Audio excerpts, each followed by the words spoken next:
हो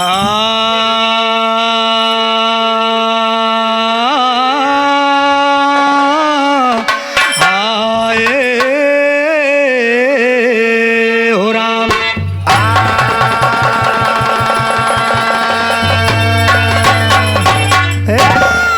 मास्टर इस समय महीना सावन के चलत बा भैया, लेकिन सावन के महीना में का हो चाहिए? का हो? सावन के महीना में माताएं बहनें कजरी गावत थी। ए भैया, जब धान के रोपाई होए लागे थे तो माताएं बहनें कजरी गावत थे, लेकिन हमें तुम्हें कजरी कैसे गावे बा? एक तर्ज बा मास्टर। अरे निकाल दशरथ कहियो परनवा, राम जब बनावा दशरथ कहियो परना, राम जब बना गईले ना। दशरथ कहियो परना, राम जब बना गईले ना। राम जब बनावा गईले ना, राम जब बनावा गईले ना। निकाल दशरथ कहियो परनवा, राम जब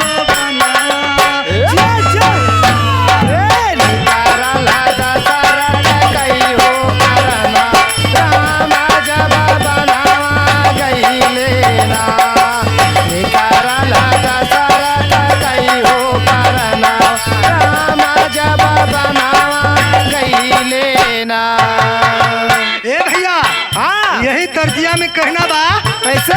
लेकिन कहना का बा? हर बगिया बोले लाल मयना, रनाया सजनवाना। बगिया बोले लाल मयनवा, घर न आए सजनवाना। बगिया बोले लाल मयनवा, घर न आए सजनवाना। बगिया बोले लाल मयना, घर न आए सजनवाना। बगिया बोले लाल मयनवा, घर न आए सजनवाना। बगिया बोले लाल मयनवा, घर न आए सजनवाना। और पपिया गुना गुनाय मन मोह, पपिया गुन गुनाए मन मोहे, पपिया गुन गुनाए मन मोहे। बिरहिन बैठी सियज पर जो है, बिराहे न बैठी सियज पर जो है, बिराहे न बैठी सियज पर जो है। कागा बोला थई होयन, कागा बोला थई होयन, घर न आए सजनवाना। कागा बोला तई हो अंगनवा, घर न आए सजनवाना। कागा बोला तई हो अंगनवा,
घर की माताएं और बहनें खेत में धान की रोपाई करे थे। बाबा रोपाई करते समय कजरी गावत थे।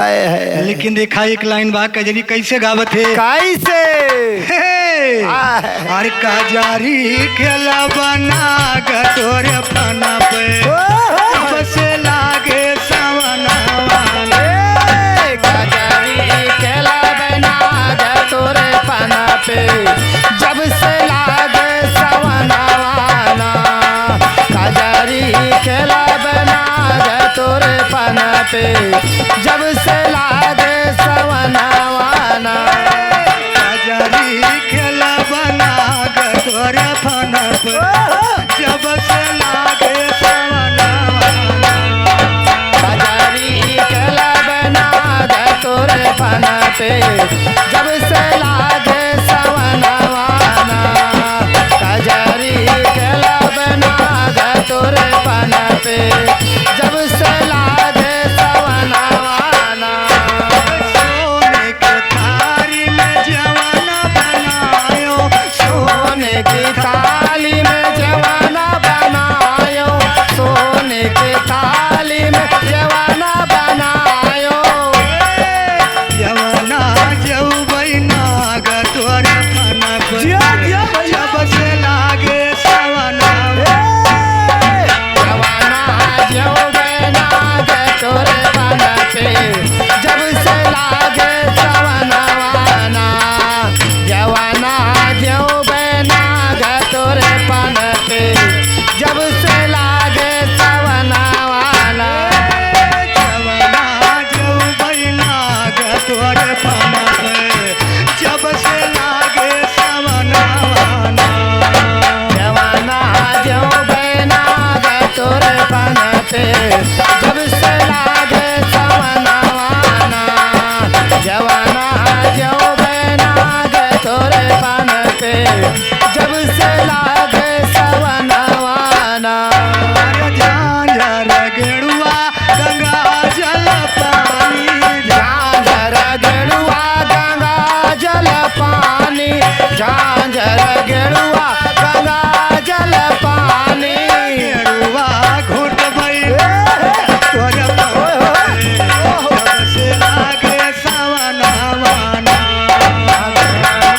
घुट बना गटोरे पना पे जब से लागे सवनवाना गेरुआ घुट पहना गटोरे पना पे जब से लागे सवनवाना कजरी कलबना गटोरे पना पे जब से लागे सवनवाना कजरी केला बना गटोरे पना पे जब से लागे सवनवाना कजरी केला बना गटोरे पना पे जब से लागे सवनवाना ए भैया हाँ एक औरत के पति बाबूजी जब परदेश जाने लगे औरतिया अपने पति से कहती बा का हो का कहती बा कैसे हे अरे सड़िया लैया बल मटल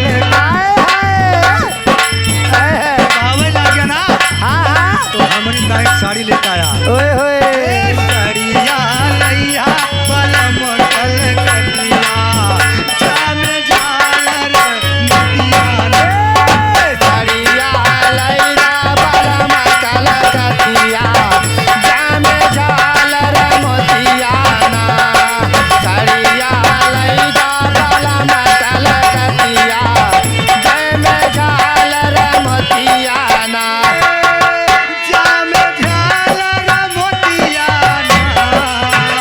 जामे झालर मोतियाना सड़िया लैया क्या बात है कटिया जामे झालर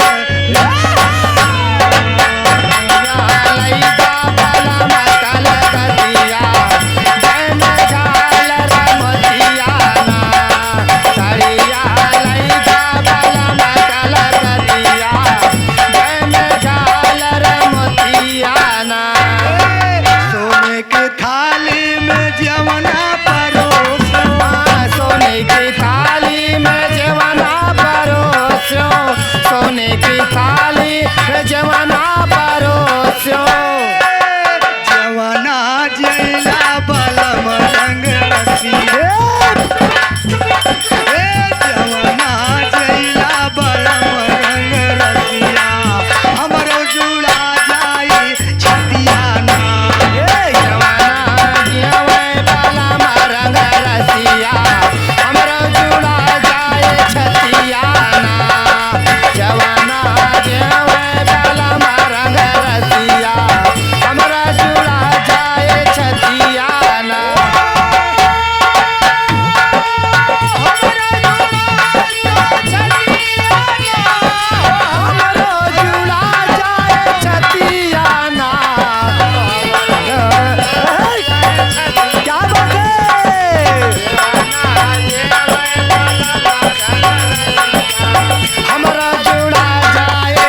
एक दिन अपने नक्कारा मास्टर के घरे गए। जब इनके घरे गए तो इनके आँख एकदम लाल भई रहे। इनके दूसर कुछ भाबा। अब ये कहूँ गा रहा है, घरे ना रहे बाबूजी। इनके आंखें में गंदा पानी पड़ गया। अब इनके मलकिन कजरी गावत रहे, हमसे कहे का हो, लेकिन कहती है का का अरे घर से निकल जाव दही जराऊ, अब घर बाबा सुनिए। घर से निकल जाओ दही जराओ, अब घर बाबा सोई है ना। घर से निकल जाओ दही जराओ, अब घर बाबा सोई है ना। घर से निकल जाव दही जराऊ, अब घर बाबा सुनिए ना। घर से निकल जाओ दही जराओ, अब घर बाबा सोई है ना। घर से निकल जाओ दही जराओ, अब घर बाबा सोई है ना। ये इतने पर नक्कारा मास्टर कहूँ गा रहे, हाँ वो तुरंत पहुंच गए। हे हाँ तो देखा हमारे नक्कारा मास्टर का कहता है, हो अपने मालकिन से कहता है कि हमार नौका कपड़ा ले आवा। अच्छा और हम कहाँ जाब जानता है? कहाँ हो हे अपने हाँ। मालकिन से कहा थे का नौका कपड़ा लाई दा, हम कहूँ जात हई। अरे अब की सावन माँ सड़वाइन, अरे अब की सावन माँ सड़वाइन, हम का